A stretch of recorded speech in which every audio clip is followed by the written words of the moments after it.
हे चिदान देगा देवा तुझा विसर न व्हावा. तुकोबाराय जगाच्या मालकाला एक दान मागतात. देवा मला तुझा विसर पडला नाही पाहिजे एवढं देऊन टाक. वाटेल ते देण्यासाठी जगाचा मालक तयार आहे. काय देता येत नाही त्याला. या सृष्टीतल्या प्रत्येक घडामोडी ज्याच्या मुठीत आहे तो काय देऊ शकत नाही. काय देऊ शकत नाही.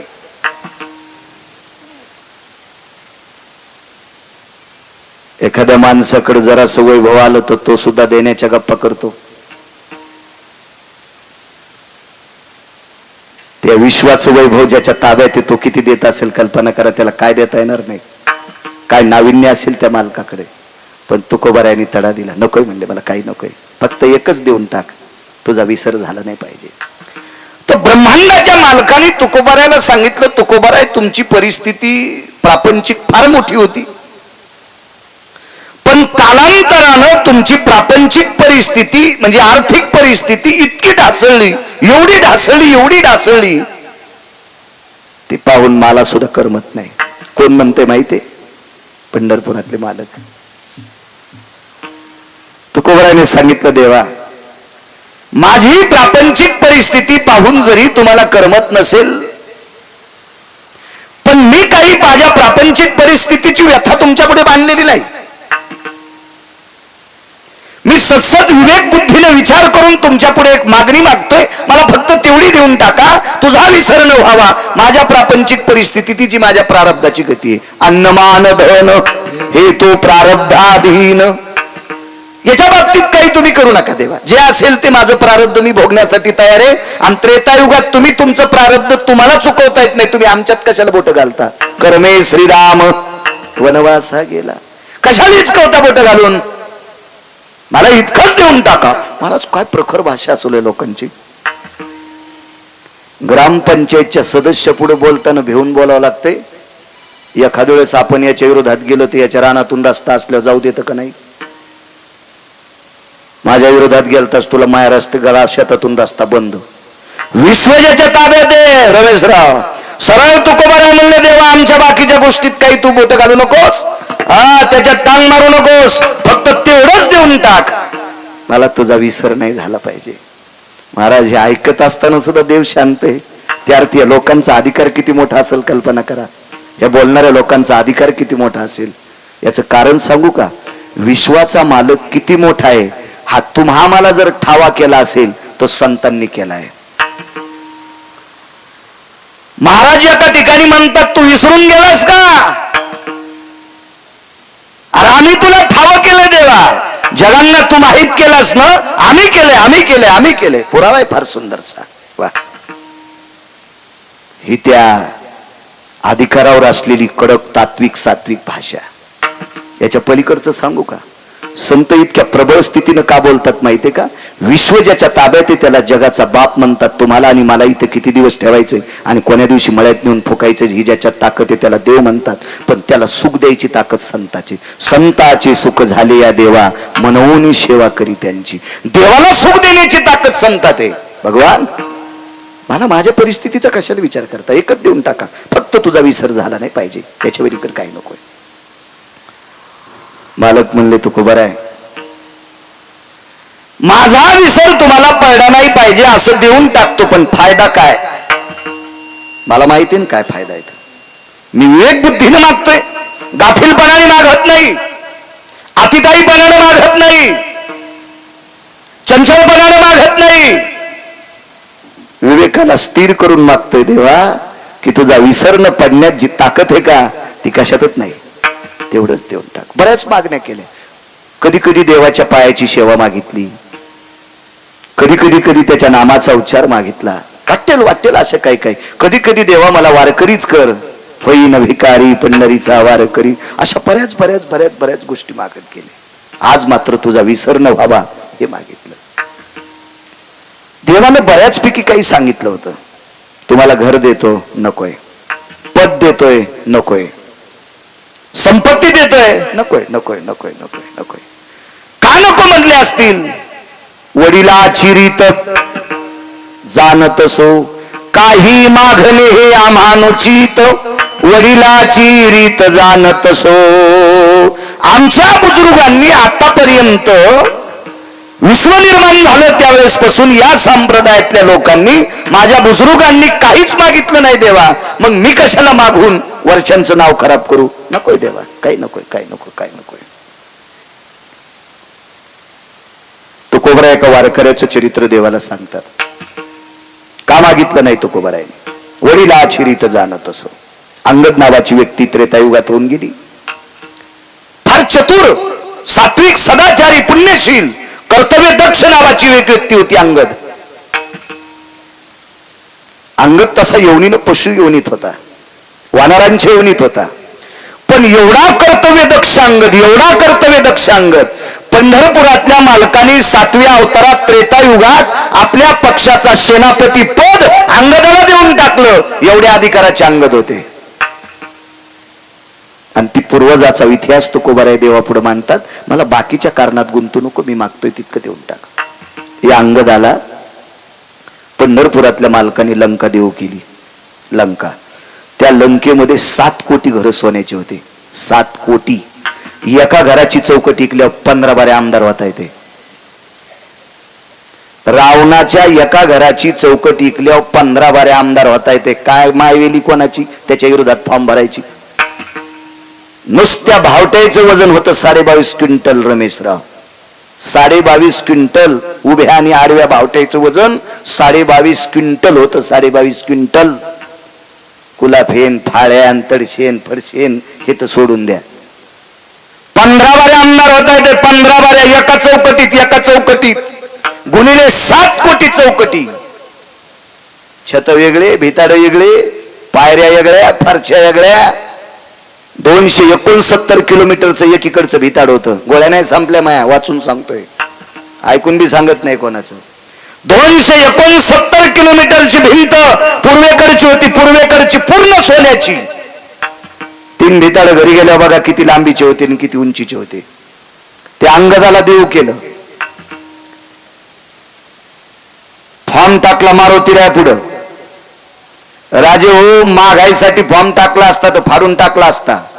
देण्यासाठी फॉर्म टाकला. मारुतीरायने सांगितलं तुमचं तुम्ही बघा. 7 कोटी घराची लंका देऊ केली अंगदाला. आणि मारुतीरायने सांगितलं तुझ्या हाताने देऊन टाक. मारुतीराय म्हणलं जरी आमच्या कुळातला असेल पण मला खालीवरी बोलून तुम्ही ठरवा. अंगदाला जवळ बोलवलं. अंगदा, जी मालक, जी जी जी जी. रावण मरेपर्यंत सीता देत नाही. होय, आणि रावण मारल्याशिवाय मला सीता देवा, याच्यानंतर हा शब्द वापरायचा नाही. वापरायचा नाही, हा शब्द वापरायचा नाही. कशामुळे मला लंका द्यायले? ऐक ना अंगदा, तुझ्या बापाला मी मारलं रे, वालीला मी मारले.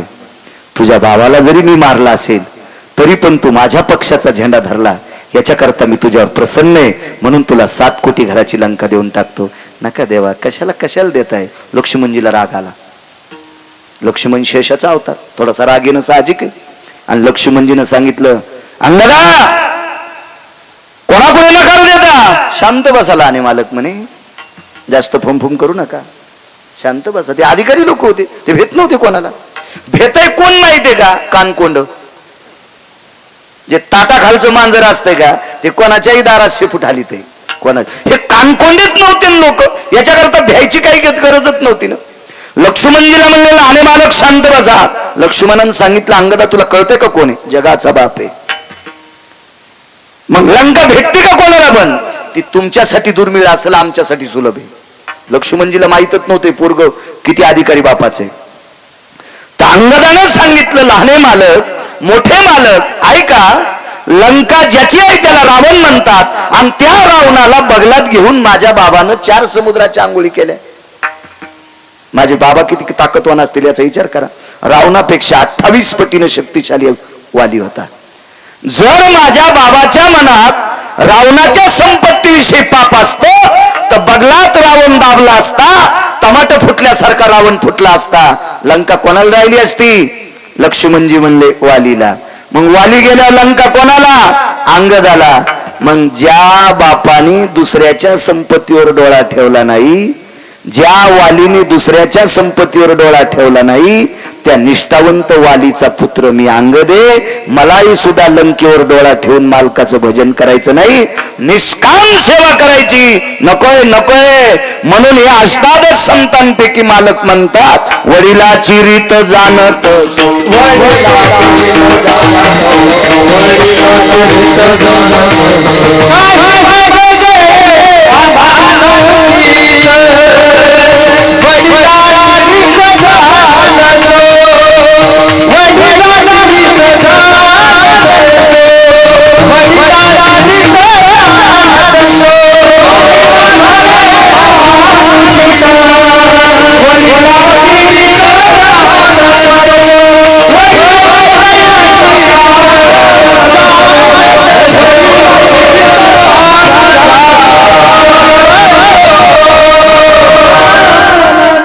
मागच्या लोकांनी आतापर्यंत काही मागितलं नाही भगवान या आर्थिक व्यवस्थेबाबतीत, मग मला कशाला बुडवता, मला फक्त एक देऊन टाका, तुझा विसर न व्हावा.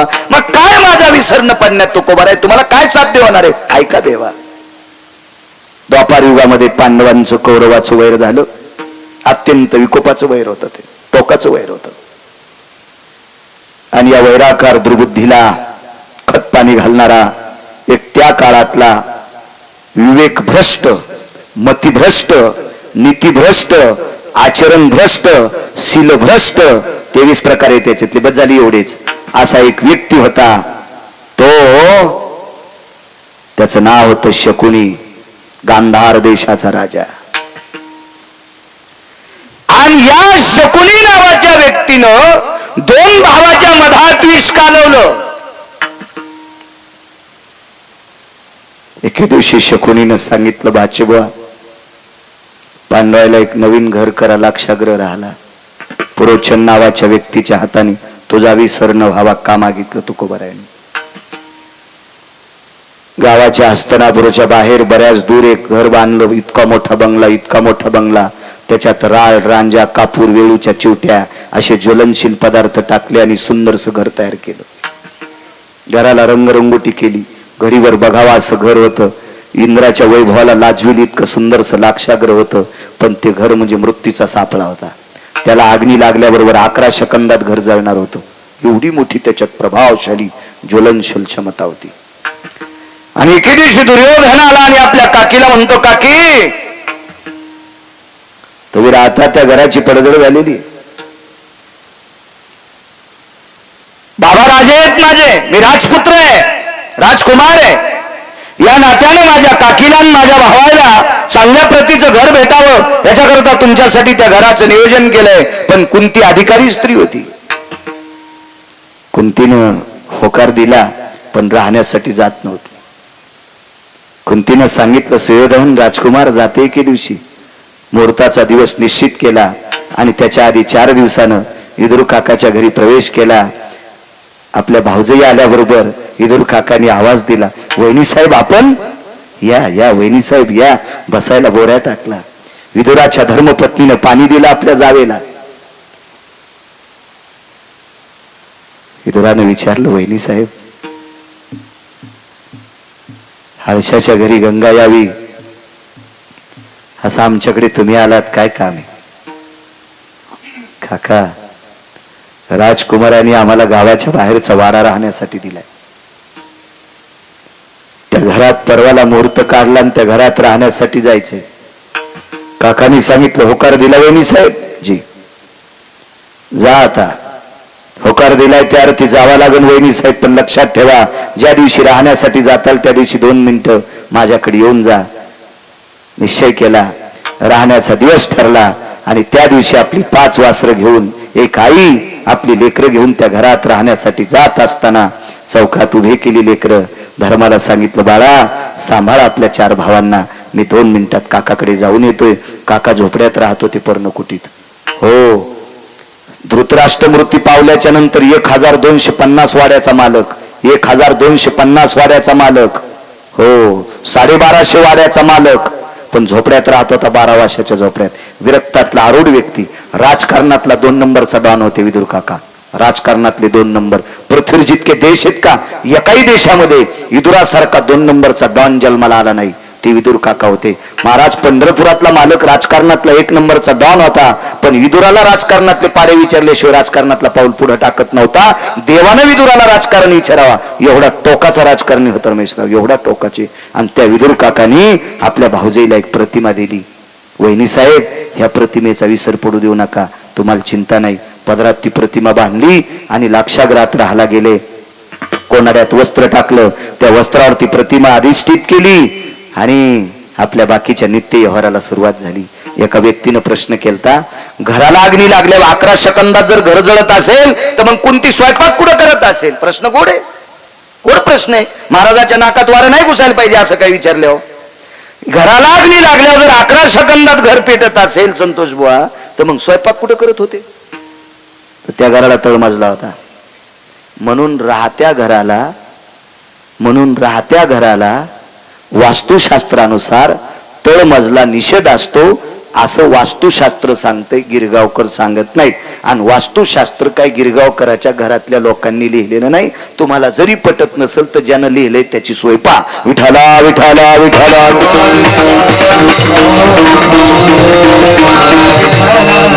नित्य त्या घरामध्ये भजनाचा वास. पहिला दिवस त्या घरामध्ये देवाचं अधिष्ठान प्राप्त केलं. स्वयंपाक आटपला, देवाला नैवेद्य ठेवला, आपल्या वासरांना जेव घातलं, स्वतः जेवण केलं. पहिली रात्र लेकरं तिथं झोपलेली आहेत, भिंतीला टेकन देऊन त्या प्रतिमेकडे पाहत होती, तुझा विसर न व्हावा. पहिला दिवस रात्रीचे मध्ये 1-1:30 वाजला. त्यावेळेला खिडकीतून पुरोचन नावाचा व्यक्ती पाहत होता, बाई जागी आहे. पहिला दिवस त्याचा मातीत गेला. दुसऱ्या दिवशी कुंती जागते, तिसऱ्या दिवशी कुंती जागते, चौथ्या दिवशी कुंती जागते, 5व्या दिवशी कुंती जागते. दुर्योधनानं पुरोचन नावाच्या व्यक्तीला सांगितलं, बेट्या आज सकाळी आमची चुलती, आज संध्याकाळी आमची चुलती आणि माझे 5 भाऊ जर वाडा जळून जर नाही मारलेस तर तुझा संसार जाळून टाकील. त्यानं सांगितलं, मालक मी रोज रात्री मध्यरात्री मशाल घेऊन वाडा पेटवायला जातो, पण बाई झोपतच नाही. बाई झोपत नाही. करत काय होती माहितीये? कोनाड्यात ठेवलेल्या प्रतिमेचं चिंतन करत होती, नित्य त्याच्याकडे पाहत होती, त्याचा विसरच पडू देत नव्हती. 6वा दिवस उजळला. 6व्या दिवशी कशीबशी जागली. 7व्या दिवशी कुंतीच्या लक्षात आलं, आजची रात्र आपण जागू शकत नाही. तुझा विसर न व्हावा. का मागतात तुकोबाराय? कशा करता तुकोबाराय म्हणले, देवा फक्त तुझा विसर नाही झाला पाहिजे, एवढं देऊन टाक. 7व्या दिवशी सकाळी उठल्या, झोपायचा प्रश्नच नाही. उठली लेकरं, स्नान आटपली, नित्य कर्म आटपला, देवतार्चर सर्व आटपलं, स्वयंपाकाला लागल्या. कुंतीला 9 दाशा दिलत्या. 9 दाशा होत्या कुंतीच्या ताब्यात. 9. दुःख काय वाटलं, तुळशीला पाणी घालीत असताना कुंतीच्या लक्षात आलं, माझ्या 5 लेकराला आणि मला दुर्योधन जाळतोय, पण आमच्यामुळे ह्या 9 जणी मरू शकतात. 9 जणी मरू शकतात. कुंतीनं काय सांगितलं, आज देवाला नैवेद्य करायचा आहे, मी स्वतः स्वयंपाक करणार, आज तुम्हाला सुट्टी, आज तुम्ही सुट्टी, जा तुम्ही तुमच्या घरी, निघून जा. आणि त्या 9 जणीला काढून दिलं. महाराज कर्मनो गहनो गती 5 लेकरं घेऊन एक भिल्ल स्त्री कुंतीच्या वसरीत मुक्कामाला थांबली. 5 अपत्य, तिला सुद्धा 5 लेकरं होती. एक भिल्लाची स्त्री होती, सात्विक सदाचारी स्त्री होती, पुण्यशील स्त्री होती. आपल्या 5 लेकराला घेऊन आश्रय करता गावाच्या बाहेर बांधलेल्या लाक्षागृहाच्या पडवीमध्ये ती मुक्कामाला आहे. हे कुंती आई साहेबांना माहित नाही. त्या पडवीत ती आपली 5 लेकरं घेऊन झोपलेली. 9 दाशा मरू नये याच्याकरता कुंतीनं परत केल्या. पुराण वाचीजा लक्षात येईल तुमच्या, घरी परत केल्या. पण कुंतीला माहित असतं, ही बाई आपली 5 लेकरं घेऊन थांबली, तर कुंतीनं पण सांगितलं असतं, बाई इथं मुक्कामाला थांबू नको. राग आला तरी हरकत नाही, पण याच्याकरता बोलली असती, आमच्यामुळे ही जळू शकते. पण नियतीला जे मान्य आहे त्या गोष्टी होत असतात. सज्जनांनो, दुर्योधनाच्या लक्षात आलं पाहिजे होतं की 5 माणसांचे एका बाईच्या अस्थी सापडल्यात, त्यावर ती कुंती आणि पांडव संपलेत. त्याला. मग हे 5 लेकरं आणि ही भिल्ल स्त्री कोण असावा, त्याच्यासाठी एका पुराणातला दिलासा घ्या, ते राहू देतो मी. हे ऐकल्याच्या नंतर रिॲक्शन होईल, कारण सगळ्या गोळ्या एकट्या घेत नसतात. विठाला विठाला विठाला विठाला.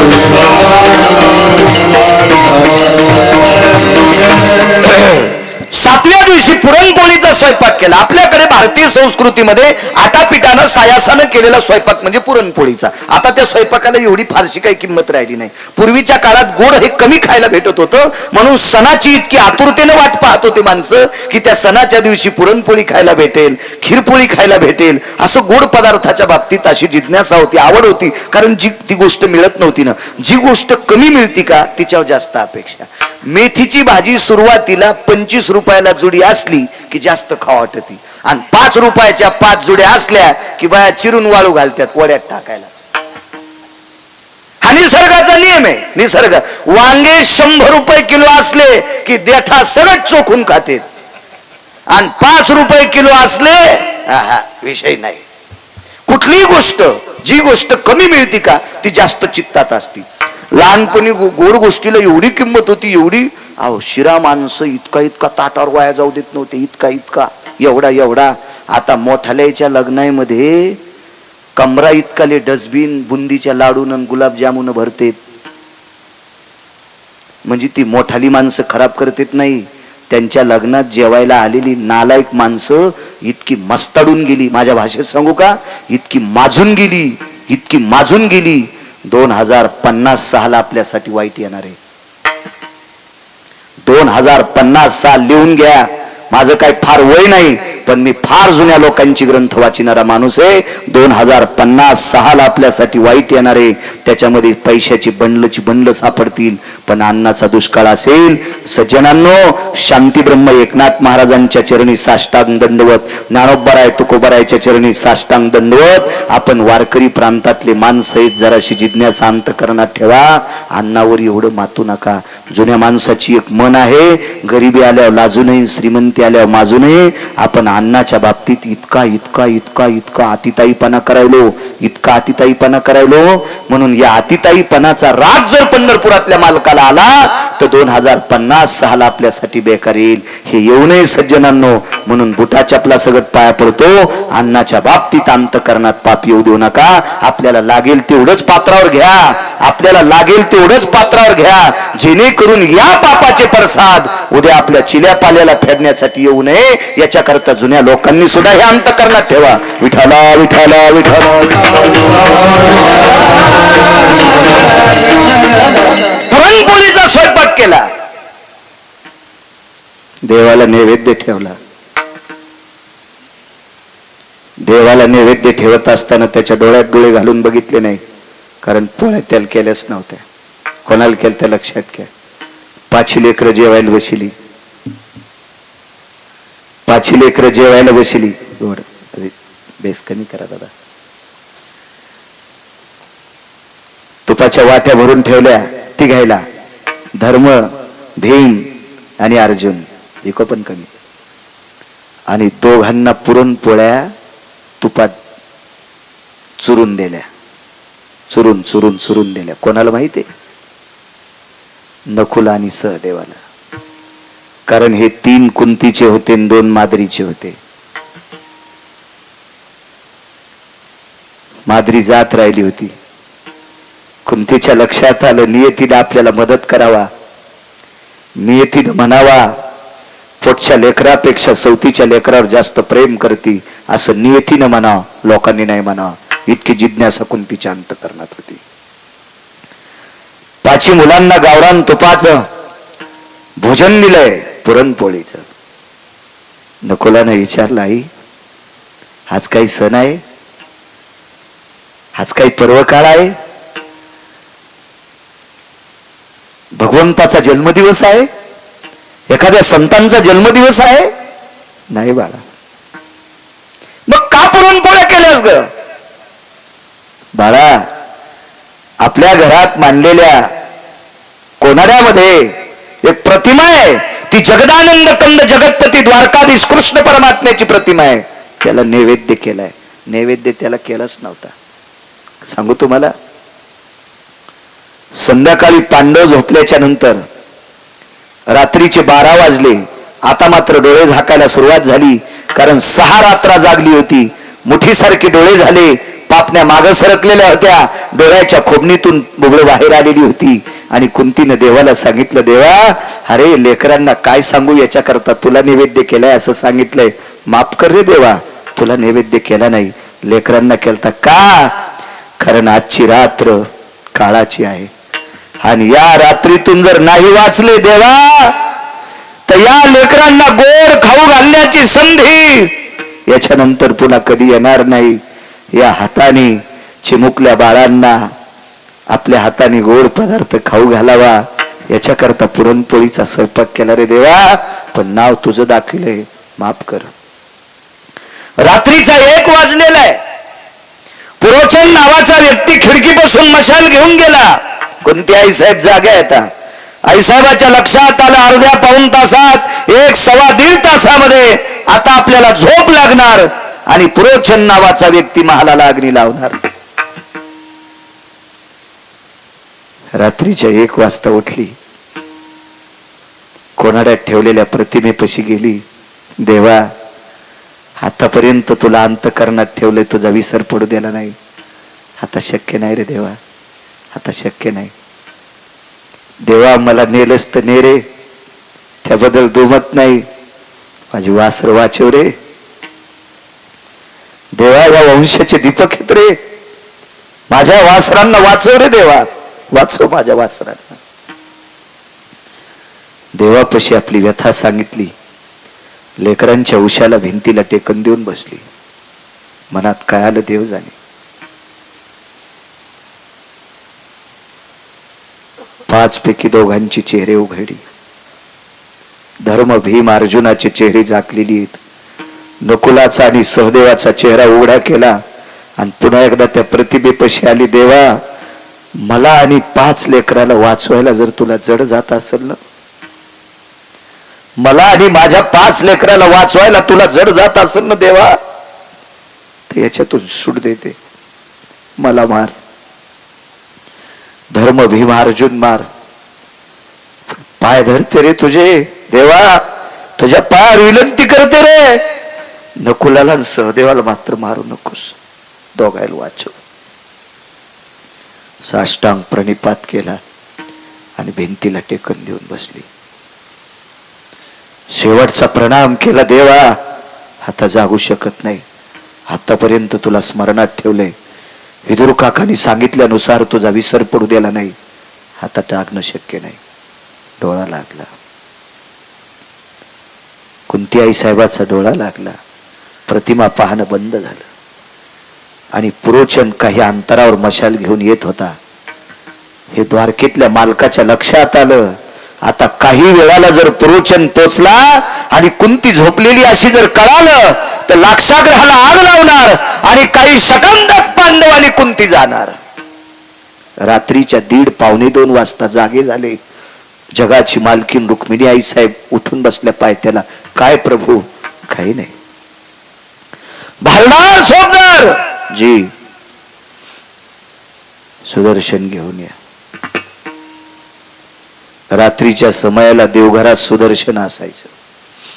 ते सुदर्शन प्रभूच्या हातात दिलं आणि जगाच्या मालकानं ते सुदर्शन बोटाला अडकिलं आणि त्या सुदर्शनाला सांगितलं, अरे जिनं 7 रात्र जागून मला अंतकरणात ठेवले, मुठीसारखे डोळे झालेत रे, तिला आणि तिच्या वासरांना मारण्याचा प्रयत्न पुरोचन नावाचा व्यक्ती हस्तिनापूरच्या नालायक राजाच्या मुलाच्या सांगण्यानुसार करतो, गांधार देशाच्या हलकट राजाच्या सांगण्यानुसार करतो, जयद्रथासारखा मूर्ख व्यक्ती त्याच्या सांगण्यानुसार करतोय, दुःशासनासारख्या दुर्जयी माणसाच्या म्हणण्यानुसार करतोय. पण लक्षात ठेव रे सुदर्शना, वाचो. चक्रा मार के धरणी फोडी, लाखा जोर में पांडव बैठे, गुप्त आग लगाई, बिगरी किने बजाई, नाथ मोरे बिगरी किने बजाई. ते सुदर्शन सोडलं, ज्या ठिकाणी कुंती आणि पांडव आहेत त्या ठिकाणी भुयार पडलं. नर्मदेच्या तीरावर पांडव आणि कुंती घेऊन गेले आणि लाक्षागृह जळालं. सकाळी दुर्योधनाच्या लक्षात आलं, आपली काकी आणि आपले 5 भाऊ वारले. पण आस्ती कुठे येता एका बाईच्या बांगड्या सापडल्या भाऊ, त्या भिल्ल स्त्रीच्या बांगड्या होत्या आणि 5 अपत्यांच्या अस्थी सापडल्या.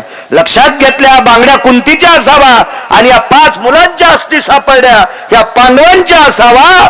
बुजदिल दुर्योधनानं, नालायक दुर्योधनानं, निर्बुद्ध विचाराच्या दुर्योधनानं आपली चुलती आणि आपण भाऊ मृत्यू पावल्याच्या नंतर दिवाळी साजरी केली.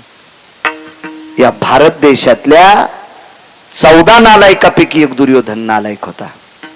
रक्ताच्या नात्यातली संपल्याच्या नंतर दिवाळी साजरी करतो इतका नालायक दुर्योधन होता. पण महाराज ती पांडव नव्हते, एका साध्या स्त्रीची लेकर होते, एका गरीब स्त्रीच्या अस्थी होत्या, तिच्या बांगड्या होत्या, तिच्या बांगड्या होत्या. चला तिकडे पोचले. या मुद्द्यावर अभंगावर माझे तुकोबाराय म्हणतात देवा, अरे ज्याला संध्याकाळचा ठिकाणा नाही तो रातच्या झोप मोडून उठत नाही. रातच्या झोप मोडून मला फीस कमी करायची होती, शिकायला होतो मी 7वी पर्यंतच शिकलो. आताची माझी परिस्थिती इचकू नका, मी मागची सांगतोय मागची. तर एका त्या फॉर्मवर सरपंचाचा शिक्का आणि सही लागते ते फीस माफ करण्यासाठी. त्याला कोणता फॉर्म म्हणते सांगता येईल का? ABC form. वा वा. त्या फॉर्मवर सही घ्यायची. मग सकाळी सरपंचाच्या घरी गेलो तर 9 वाजलेले होते. 9 वाजता गेल्यावर सरपंचाची बायको लेंड्या झाडू लागली. 5-6 शेपुड्या होत्या लिंबाखाली बांधलेल्या आणि लेंड्या झाडू लागली. तर मी म्हणलं बाई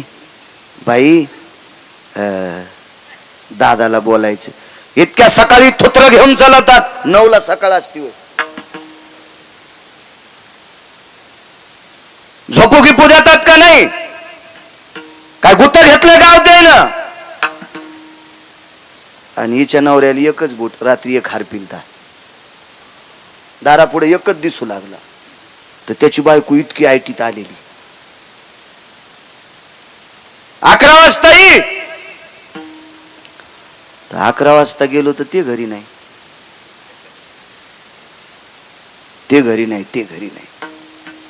संध्याकाळी गेलो.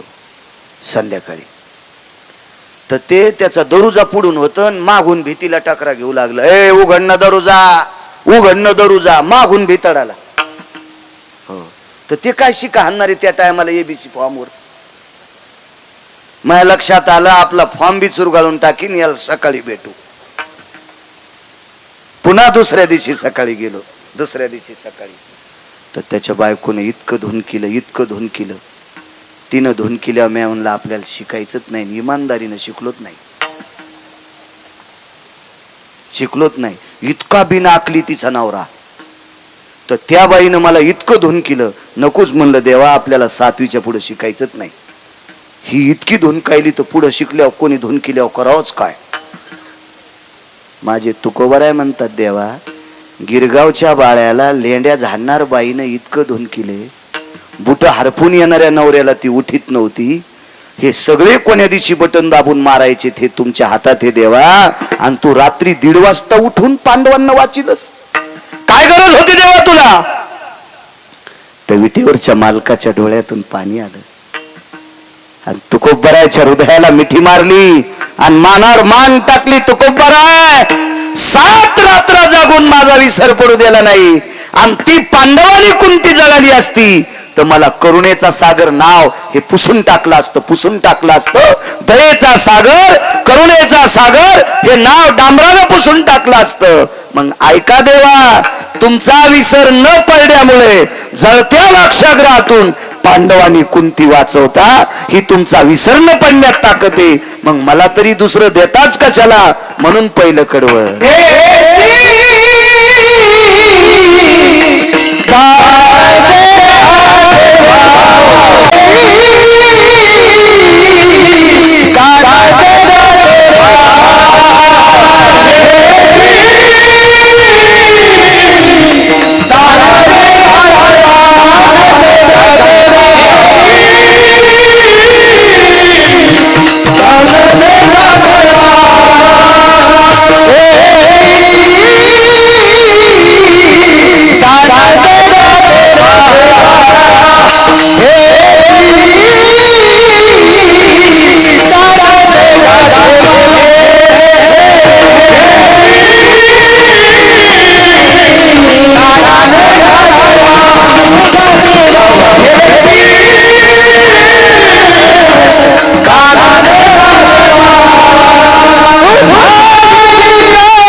वानरता तुमचा विसर पडला नाही पाहिजे एवढं देऊन टाका.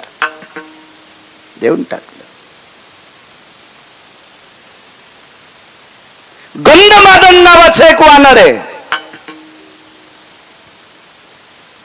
हे गंधमादन नावाचं वानर भगवान प्रभू रामचंद्राच्या पक्षामध्ये झेंडा घ्यायचं काम करत होतं.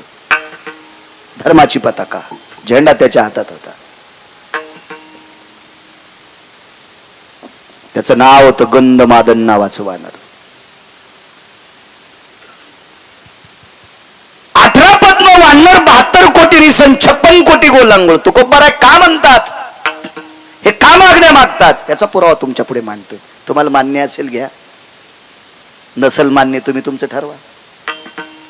कारण पुराणाला संप्रदायानं मूर्तब केले. पाहावे पुराणी विचारून. माझे तुकोबाराय म्हणतात पुराणीचा रस गोड आहे. पुराण सांगते ते आपल्या संप्रदायाला मानावं लागतंय. त्या संप्रदायाच्या नावानं 2 टायमानं भाकरी खातोय. त्या संप्रदायाच्या विरोधात मला कसं बोलता येईल? तुम्ही मान्य करा न करा, तुम्ही व्यक्ती स्वतंत्र आहात. तुम्ही ठरवा तुम्हाला काय करायचं. या सर्व वानरांच्या पुढे झेंडा घ्यायचं काम. एके दिवशी प्रभूंनी सांगितलं, 3रा दिवस युद्धाचा सुरू आहे. सकाळी दर्शन घेतलं. इतकं तापड होतो, इतकं तापड होतो, इतकं तापड होतो, इतकं तापड की बघताच सोय नाही. महाराज, रावणाच्या पक्षातल्या एकाही माणसाच्या हाताने एकाही वानराचा मृत्यू नाही झाला. आणि मग रावणाला गुप्तचरांनी सांगितलं, मालक आपलं एवढं सैन्य असून रामचंद्राच्या पक्षातला झेंडा धरणार वानर मरत नाही, काय आपल्याला ताकद आहे? रावणानं धारेव धरलं. संध्याकाळी मीटिंग घेतली. रमेशराव बेटा, कोणी नाही गेलं तरी हरकत नाही, पण आज गंधमादन वाजता कामा नाही. इतका बाणाचा वर्षाव झाला, इतकाचा बाण आला की उडी हाणीत होतो. कर्म नो गती. एक बाण लागला, एक बाण लागला आणि त्या बाणानं झेंड्याची काठीच उडून गेली. पण किती उडून गेली सांगू? ही उंच काठी जिथरोक झेंडा होता का तिथून उडून गेली, खालच्या हातातच राहिली. पण ती काठी घेऊनच नाचत होतो. माहीतच नाही झेंडा उडून गेलाय. इतकं प्रेम. धर्मावर पकड किती असती काही काही लोकांची बघा. काही धर्मासाठी माईकवर बोंबलत येत. अशी काही पकड नसती त्यांची. असं काय नसते. माईकवर मात्र धर्मासाठी इतके बोलणार, इतके बोलणार. वा वा वा. छत्रपती शिवाजी राजेंची जयंती आल्या, बापा बिल्लेन तेन काय वा वा वा वा. सारं भगवच वादळ. हो. आणि जयंती झाली की 2-4 दिवसाला पवळी उकरी तू घोरपडी पाहला. बसायची जागा हाणायला पाहिजे निबर काठीनं. नालाय का तू? लायकी आहे का रे? नुसता हावभाव करतो नुसता. ही इतकं आपल्याकडे काही गोष्टी आल्या ना, बापरे बापरे असं वाटतंय की पाहाचंच काम नाही. आमची इथे एक महाराज आले आणि त्या महाराजाला आंघोळ घालू लागले. मग त्या महाराजांना आंघोळ घालीत असताना काय झालं? हा बाबा बाबा, इतकी गर्दी, इतकी गर्दी, इतकी गर्दी, इतकी गर्दी की बघायचंच काम नाही. कोणाला वाटतं की जाऊन तांबर पाणी महाराजांच्या अंगावर टाकावं. इतकी गर्दी, इतकी गर्दी. एका बाईला जातात नाही आलं.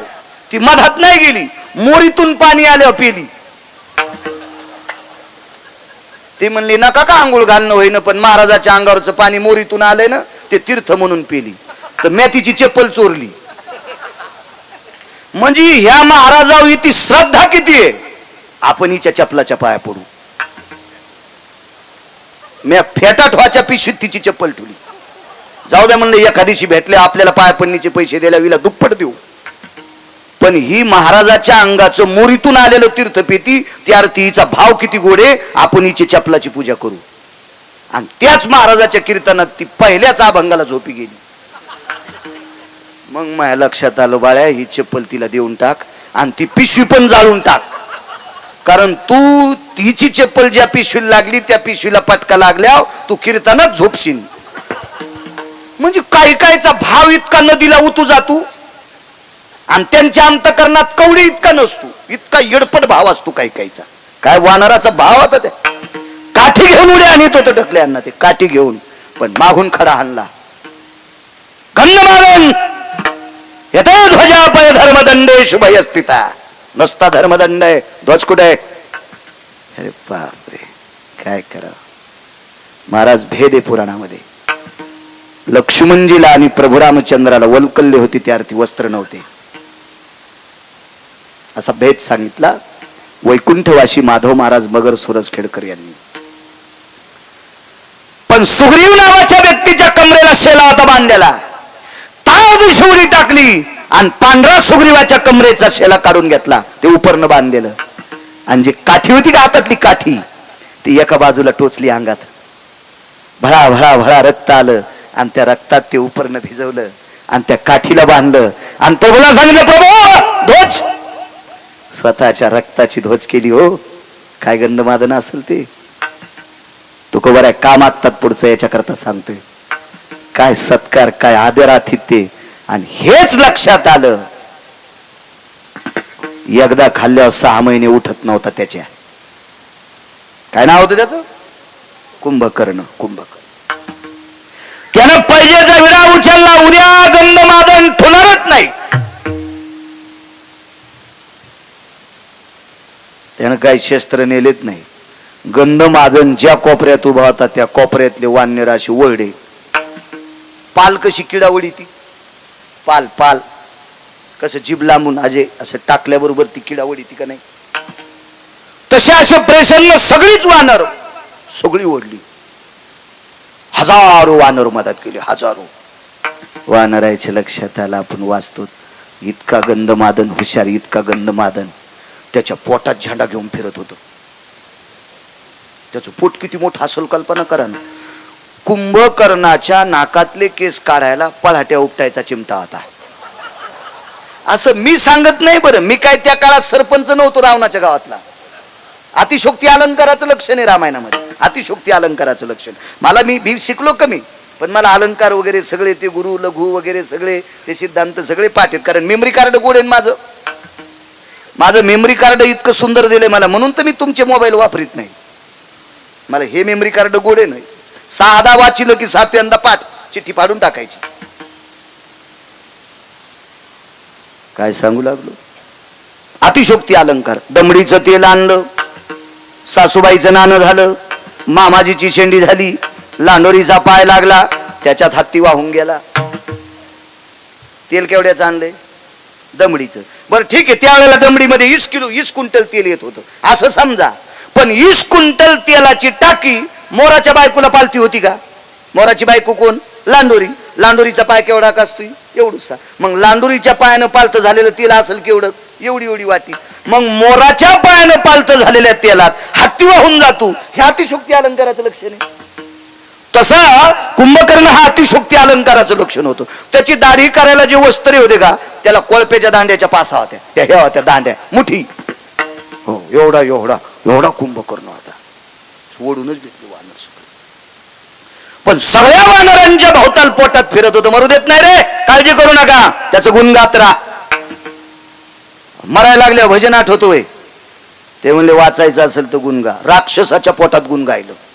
राक्षसाची पुरावे 1-2 देतो तुम्हाला. पोटात गुण गायल्याच्या नंतर एक जण म्हणला, कौरव गुण गाच रे. म्हणला, रस्ता दिसूस तर.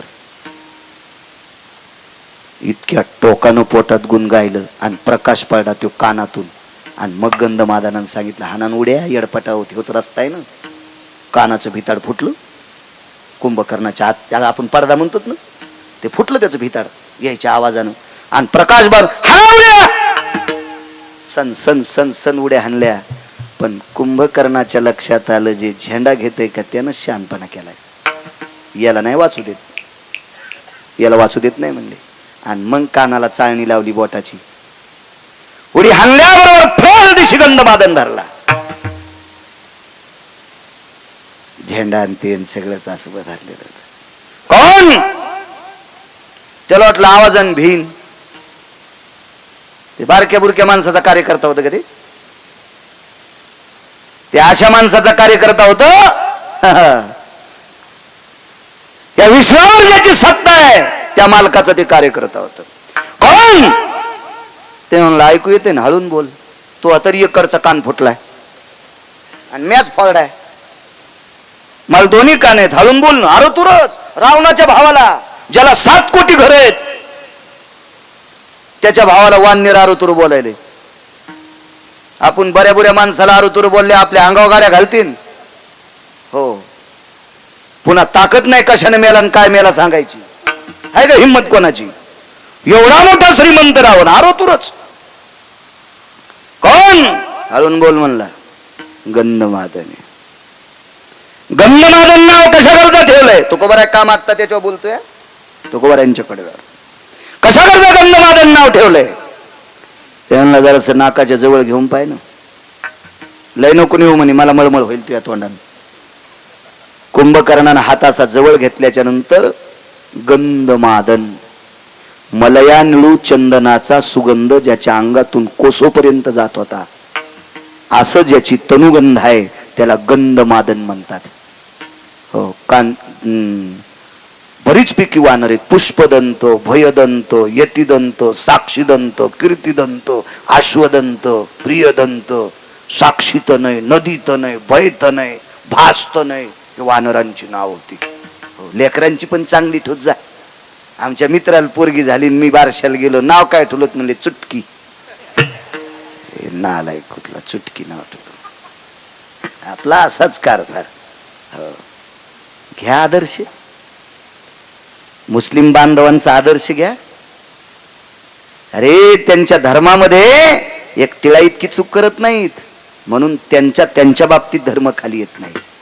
आपण नुसत्या धर्माच्या बाबतीत उड्या हाणतो आणि गप्पा हाणतो, पार टाळू फोडून गप्पा हाणतो, वागत नाही. साधी नावं ठेवत नाहीत आपण आपल्या संस्कृतीनुसार. काल परवा 2-4 वर्ग शिकलेली ती पोराची आंटी म्हणली, ही आंटी नाव ठेवीन. तिला आकलीचा कांदा आहे का? हळदीची साडी होती तेव्हा सासू सासऱ्याला वाहिलं काढ आणि तिला नाव ठेवायचा मान द्यायला. तिला अक्कल आहे का? नाव ठेवण्याचा अधिकार अधिकाऱ्यांना सांगा जा, तात्विकांना सांगा जा. नाही म्हणे आमची आंटी लयच हुशार आहे, तिला मोबाईल लय पाहता येतो आणि मोबाईलवरच पाहून आंटीनं नाव ठेवलं. ते पोरग असच, त्याचं नाव ठेवलं शाहू. हो, दवाखान्यातच ठेवलं. आणि शाहूला भेटायला मी गेलो दवाखान्यात. शाहूला भेटायला दवाखान्यात गेल्याच्या नंतर त्याचा वडील आमचे जरा सोबत शिकलो होतो 4थी पर्यंत. ते 4थीला गळालं, मी 7वीला आपटलो, म्हणजे शिकलोच नाही पुढं. ते नाही पुढं गेलं. मी म्हणलं अरे बघू दे मुलगा. हो, आत्ताच नाव ठेवलं म्हणे. आमच्या लहाण्याची बायको आलती, म्हणजे त्याची भावजई. हो, सगळे म्हणले ती जरा शिकलेली आहे आणि तिनं नाव ठेवलंय शाहू. म्हणलं वा वा वा, पावदी म्हणलं तू हा शाहू. त्याचा शाहू पाहिल्याच्या नंतर बरा दिसला. कसा होईन रे? मी म्हणलं मला काय सांगता येईन कसा होईन, तर मला सांभाळीन का? मी म्हणलं बघू आता, इतक्या लवकर काय सांगता येईल, मी का देव आहे का? बाहेर आल्यावर एक ढवळ्या कपड्यावाली बाई भेटली. कोण आपण? गिरगावकर. इकडे कुठे? म्हणलं ते आमच्या मित्राला मुलगा झाला. तिने असं कसं तोंड केलं. मी म्हणलं हिला काही संबंध नाही, काय नाही, त्याला पोरग झालं हिला. म्हणलं बाई तुम्हाला कसं काय मळमळ झालं? त्याचं बाळांपण केलं होतं, मी अंगठी अर्पली. त्याची डिलिव्हरी केल्यावर मग अंगठी अर्पली. अर म्हणलं दाश्या पोरग दाखव बरं. त्याचं नाव दाश्या होतं. म्हणलं पोरग दाखव बरं. ते म्हणलं काय झालं? म्हणलं दाखव ना. तर लहान लेकर अशा मुठी वळीत येत. त्याची मी मुठ उकलल्याच्या नंतर सिस्टरनीची अंगठी गवसली. मी म्हणलं दाश्या लहाण्याच्या बायकोनं याचं नाव शाहू ठेवलंय आणि झाल्याच यानं सिस्टरनीची अंगठी चोरली. याला जर तालुक्याचा आमदार केलं तर हे काय काय इकीन रे? हा, याचं नाव शाहू ठेवलंय, तिथं नाव ठेवणारी आण बरं. ते तिथंच होती बाजूला. काय झालं? अरे म्हणलं काय झालं? नाव तळ्याला आणि काम न दिला. याचं नाव तो शाहू ठेवलंस आणि यानं झाल्या सिस्टरनीची अंगठी चोरली ना द्वारका. तिचं नाव नव्हतं द्वारका, मी आमच्या इथली म्हणायलो विठाला विठाला विठाला.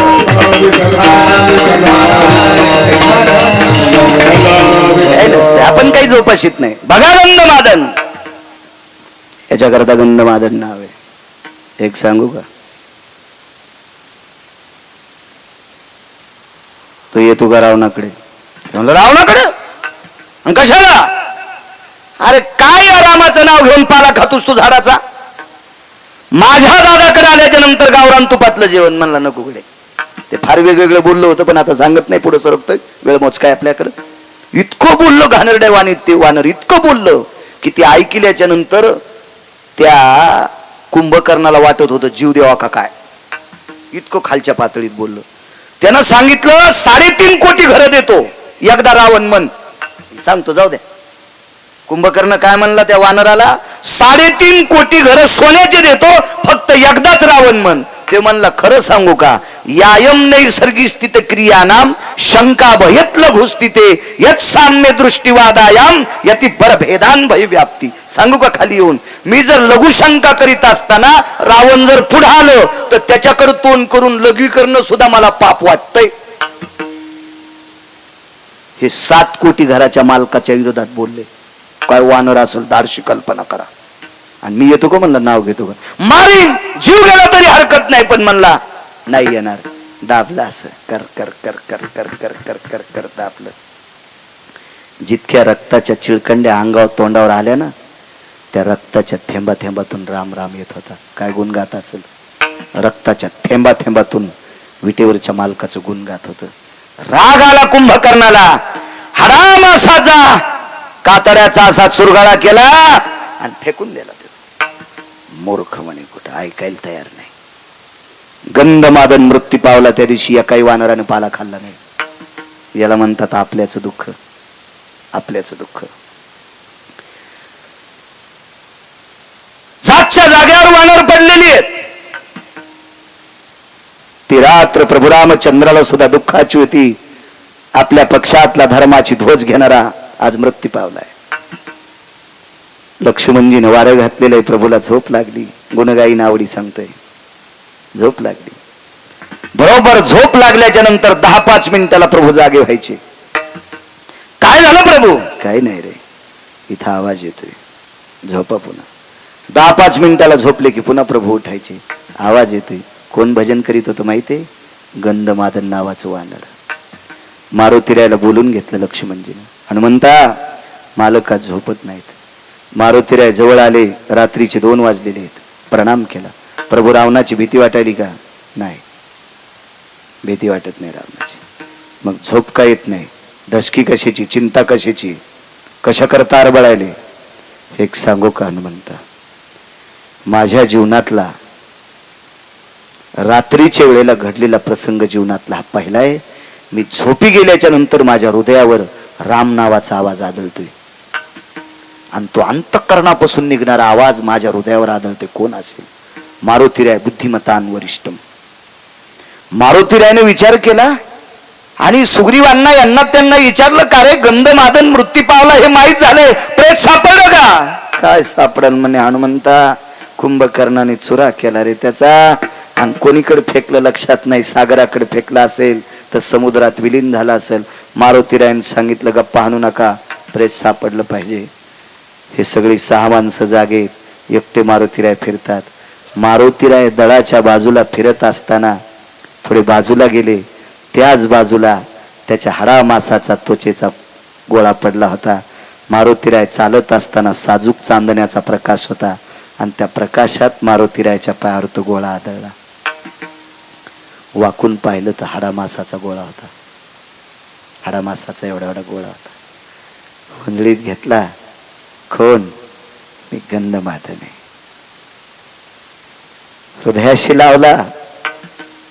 बाळा, कुंभकर्णाने तुझ्या शरीराचा चुरा केला रे, तरी तुझ्या त्वचेतून, तुझ्या अस्थितून, तुझ्या मांसाच्या तुकड्यातून राम नावाचा ध्वनी तू गुणगातोस. जी पवन सुता, एकदा त्याचे पाय दाखव. हाडा मासाचा गोळा घेऊन शिबिरात आले रावटीत. विटेवरच्या मालकाला दाखिलं, मालक तुमची झोप हे मोडीत होतं, हे मोडीत होतं झोप. लक्ष्मणाने विचार केला, हाडा मासाचा गोळा आहे. ह्या मोठ्या रोडून एखादी मांजर यावा, बारीकस कुत्र यावा, बारीकस डुक्कर यावा, बारीकसा रानटी पशु यावा आणि त्याच्या अंगावून एखादा असं टायर जावा, कसलं दिसतंय ते भाग. तसं गंधमादनाचं असं शरीर, असं एवढा एवढा गोळा होता तो, छिन्न बिछिन्न झालेला गोळा. लक्ष्मणजीला वाटलं हनुमंताला कळत नाही देवाच्या हातात काय द्यावं. प्रभू, मारुतीरायने सांगितलं, लहाने मालक शांत बसा. आणि प्रभू रामचंद्राच्या वंजळीत तो गोळा दिलाय. देवा, हे तुमची झोप मोडते. अरे हाडा मासाचा गोळा आहे रे, मेलेल्या व्यक्तीचं मांस आहे, मेलेल्या व्यक्तीची हाडे चुरा झालेले, मेलेल्या व्यक्तीची त्वचा आहे कातड, हे काय माझी झोप मोडील? प्रभू थोडासा हात कानाजवळ नेता का? आणि प्रभू रामचंद्राने तो हात कानाजवळ नेल्याच्या नंतर त्या हाडा मासाच्या पुंजातून श्रीराम जय राम जय जय राम हा आवाज येत होता. कोण आहे? हे गंधमादन नावाच्या वानराचं शरीर आहे.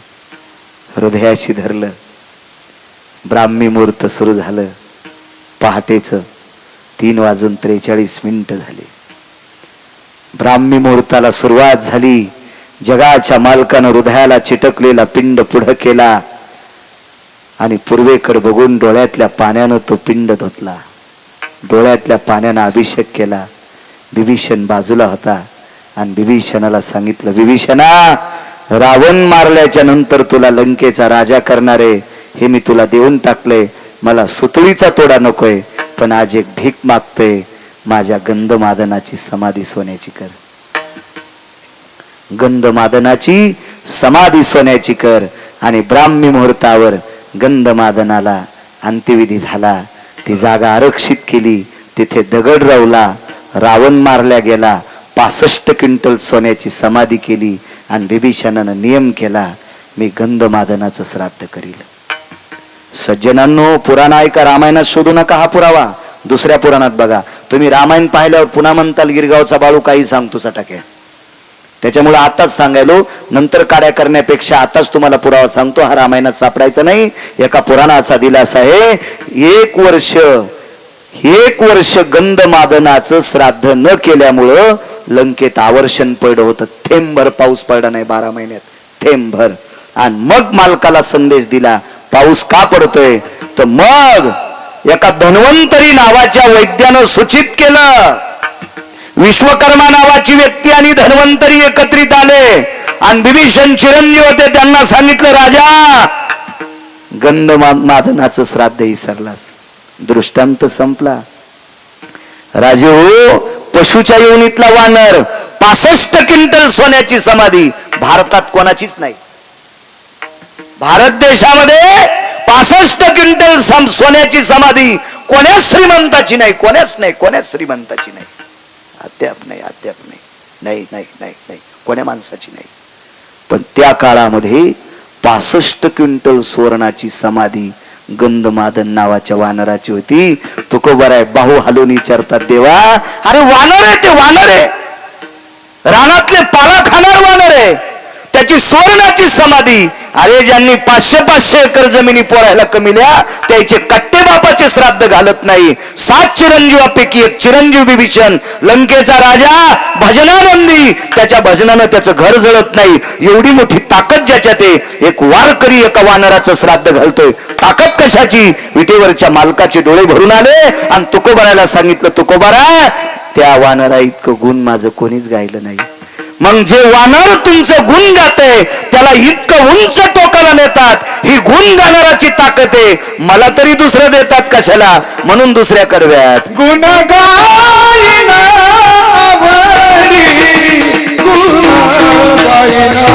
विश्वमान्य, विश्वभूषण, विश्वाधिकार, विश्वप्रिय, चिन्मयी स्वरूप असणारी अधिकार संपन्न साधू श्रीमंत श्री जगद्गुरु तुकोबराय यांचा मागणीपर प्रसंगातील प्राप्त प्रसंगी निवडलेला अभंग विठाला प्रसंगी निवडलेला अभंग माझ्या श्रीमंत श्री जगद्गुरु तुकोबरायांचा आहे. या अभंगाद्वारे तुकोबराय विश्वाच्या मालकासमोर एक मागणी मागतात. हे चिदान देगा देवा, तुझा विसर न भावा. हे जगदानंद कंद जगतपते भगवान पांडुरंग परे, माझी एक मागणी आहे देवा, मला एक देऊन टाका. असावा हे मला देऊन टाका. भगवान म्हणतात, काय हरकत नाही, घ्या. पुन्हा काय पाहिजे? गुण गायेन आवडी, हेची माझी सर्व जोडी. माझ्या जीवनातली एक जोड आहे, ते तुम्ही माझ्या अंतकरणात राहावा आणि या पवित्र मुखाने मी रात्रंदिवस तुमचं चिंतन करावा. ही माझ्या जीवनातली जोड आहे. न लगे मुक्ती आणि संपदा, तिसऱ्या कडव्यात छेद केला.